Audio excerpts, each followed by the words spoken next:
Oh, wow, 93%. No mistakes, no inaccuracies, no blunders, no missed wins. Welcome back. I was about to analyze this game that I played against one of you, one of my subscribers, and I did not realize that I played it quite so perfectly. But let's go through it and see if we can find out what the key points were. Okay, I have everything recropped, and let's do this. Okay, my opponent opened with e4, to which, as we know, I respond with the Caro-Kann defense, which is what I did. And we played the version where knight comes out to f3. And then here, I think, I'm not certain, but I think the best move in this case is for white to take the pawn. And it looks like it didn't make a lot of difference that they didn't take, but here even despite the other screen saying I had no inaccuracies, I think I'm supposed to play this knight out here now. But instead, I took the pawn, which gives white this position and nearly a 1-point advantage. But here I did get the knight out, so it came out almost evenly at this point. And here, I think the reason that I don't like doing this is because the opponent usually takes at this point, and then I have to damage my pawn structure. My opponent, which, oh, by the way, was only me 99, or better known as Peter Sunday, thank you for the game, by the way, did not take the knight, but instead moved the queen here to protect it. And that took away a little bit of their advantage. But again, in the opening stages, as we've discussed so many times, a little bit, as long as the advantage doesn't go over +1 or below -1, it almost always doesn't make that much difference. But since I knew that the opponent usually takes my knight here, I thought I might as well take their knight, which that forces them to move their queen, and then I can do something. So their queen has to take it. Oh, wow, and here Stockfish saying queen to d5. I guess that makes sense. That way, if they did trade queens, I would have 2 center pawns again. That makes sense. But I didn't think of that. I wanted to go over here, and I can't for the life of me figure out why I did that now in hindsight. Why did I go over there? That's what I played. I know what I was thinking, and it worked. Okay. Well, Peter brought his bishop out, and I brought my bishop out. That was my idea for putting my queen here, is it would give me a chance to develop this piece with tempo, as long as their queen was still there. And that's what happened. So here, I'm certain, even without checking Stockfish, I'm certain that one of these moves would have been better, maybe even just sidestepping here to f4. But instead, Peter decided to up the ante by challenging my queen.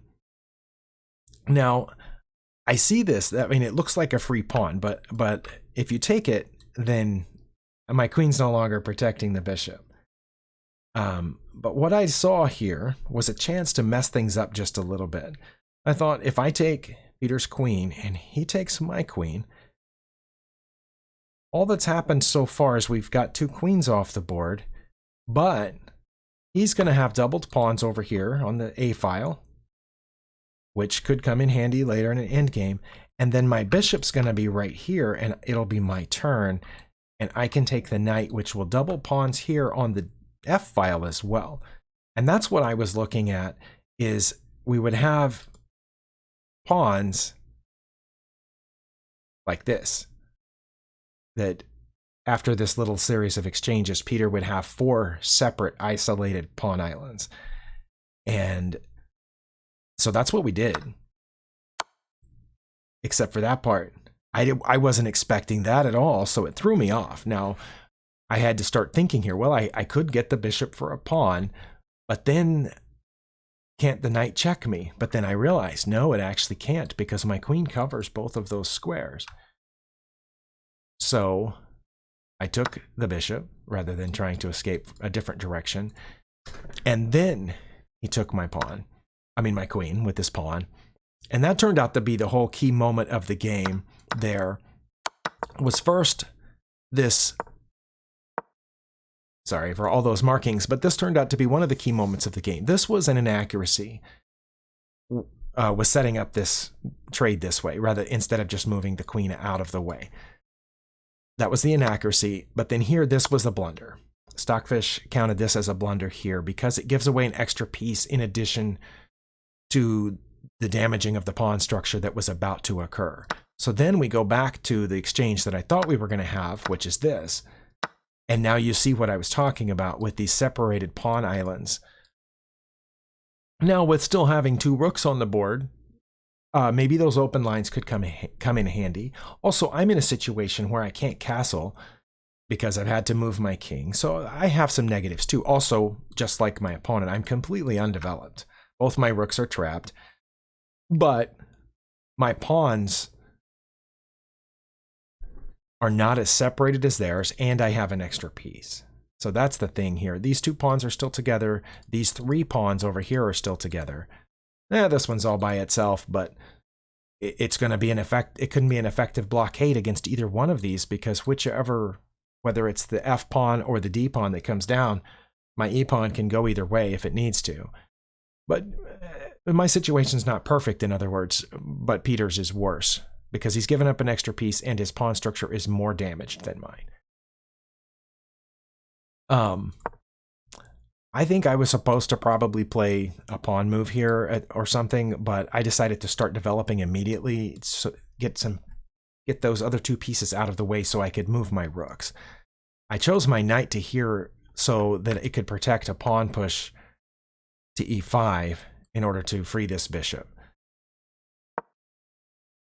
But as it turns out, if I did free the bishop, then he was aiming here, which I shouldn't have worried about because my king is guarding that. But I was a little worried that the rook would come over too. So I went ahead and moved my rook to protect the pawn, and we went on. And from here on out, according to Stockfish, which I'm just now going to remove off the screen because it's taking up a bunch of my CPUs here. Now, both of us, I went through this, and both of us played very well at this point. Not the perfect move every time, but very close. Each one of us was very careful how we protected our pieces, where we put them. The fact was I just had a slightly easier time of it due to having the extra piece, so I could feel free to trade there. Now we both have 2 rooks and a king and some pawns, but I also have the bishop. And so I can be a little more cavalier, although I tried not to be. And here I have, as you can see, I've taken off the, oh wait, there's the progress bar. I'm at -5, almost -6 at this point. And I'm just going to keep clicking through here. I wasn't worried about the pawn coming down on the H file. I can always blockade it with this other pawn, or even, I thought I could even wait until it got here and then push mine forward. I lined up my rook on the open, semi-open file here. That pawn did come forward, and I just jumped past it. I had initially intended to just move forward 1 square, but then I realized, why not move forward 2 squares? Because from up there, it'll do double duty with guarding my bishop. And then I can bring my king over here and get that pawn. And so Peter advanced the central pawn. I did take that pawn, and I came back. Then I bring the other one up. See how that worked? I picked it. So now, earlier when I picked up that piece, I lost a pawn for it, but now I've got that pawn back. And we were careful. There was some maneuvering here.